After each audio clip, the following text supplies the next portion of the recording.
Russian President Vladimir Putin is digging in on one of his key demands to end the war on Ukraine. President Putin vowing that Moscow will seize Ukraine's Donbas region by military or other means. It comes as the Ukrainian source tells CNN a delegation from Kyiv is travelling to Miami for a fresh round of peace talks with their American counterparts. That's after a lengthy meeting between Putin and US negotiators in Moscow this week that ended without a compromise. Well, let's get the latest from international security correspondent Nick Payton-Walsh is live in Kyiv. So, Nick, how do you read Putin's comments as this Ukrainian delegation prepare to meet with the Americans? And does this set back progress, in essence?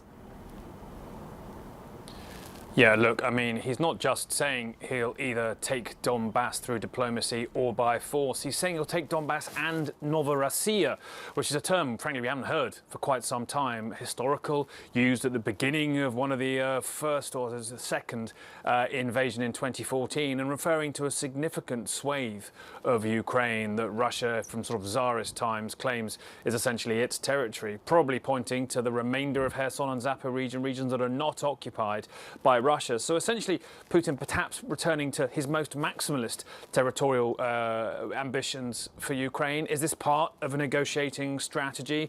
Did he actually receive the proposal from Trump's envoy, Steve Witkoff, in the Kremlin on Tuesday more welcomingly, with perhaps greater recognition for concessions? We don't know. We do know that Ukraine's top negotiator is in Miami today, going to be getting a proper debrief from both Jared Kushner, Trump's son-in-law, and his envoy Witkoff, presumably going through the more detailed elements of the Kremlin response, if indeed there was detail to that response. It may simply have been that Putin took whatever concessions were being presented to him after these lengthy US-Ukraine talks, trying to get something together, and said, no, I want more. But there has been a significant flurry of activity by the Europeans, by the Ukrainians. Most of it, I'm sure, an element of debriefing to try and be sure everyone's aware of exactly what the results of those meetings were, but also probably to a bid to show there is continued diplomatic activity to find some kind of compromise. But it's really been Russia who've offered the most detailed assessment of that meeting, talking about a 27, 28-point plan, 4 other separate documents, and essentially saying no compromise was reached and they saw no immediate need for Trump and Putin to meet. Remember, Trump has said, I'm not really going to get involved in this until the deal is done. He also yesterday talks about how he thought that the meeting had gone well, and indeed that the US-Ukraine relationship or their proposal had gone well. It does appear at this point that the Kremlin have dug their heels in about what territory they want. We still don't publicly know whether a concession or a land swap was part of what Witkoff brought with him. We've heard very little from Volodymyr Zelensky, Ukraine's president, in terms of the detail of what was offered or the detail of what he's willing to go along with. That is clearly by design. He had a press conference today that turned into statements only, essentially, in which negotiations were not mentioned alongside his Cypriot counterpart. So a lot not being said, a lot of activity being projected by Ukraine and its allies, and I'm sure some details too to be imparted in Miami in these forthcoming talks. Where does it go?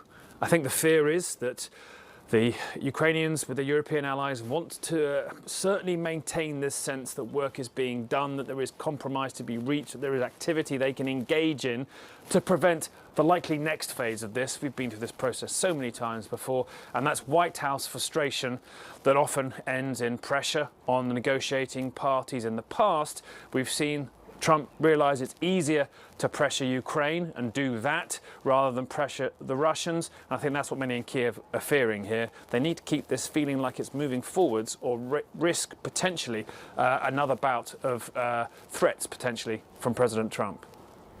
Nick, thank you. Let's turn to New Delhi, where Russian President Putin arrived a short time ago for a 2-day state visit. Indian Prime Minister Narendra Modi is hosting a private dinner for his guests tonight ahead of their summit on Friday. It's Putin's first trip to India since the start of the Ukraine war, and comes as Modi tries to steer a diplomatic course that balances India's relationships with both Russia and the US. For days now, Russian and Indian flags have been flying in the Indian capital, with posters of Putin gracing public places and government buildings. Well, joining us from New Delhi, senior international correspondent Will Ripley. So, Will, high on the agenda for Putin's visit are more defence deals with Moscow. The question, though, is how much support is Putin likely to get? Well, it seems as if things are off to a good start. Prime Minister Narendra Modi was at the airport. He greeted Putin as he walked off his plane. Then the two jumped into a limo together and they sat and talked as they drove to that private dinner. It's a similar scene that we saw play out in China after the SCO summit a few months ago, where they actually stayed in the park limousine and talked for nearly an hour.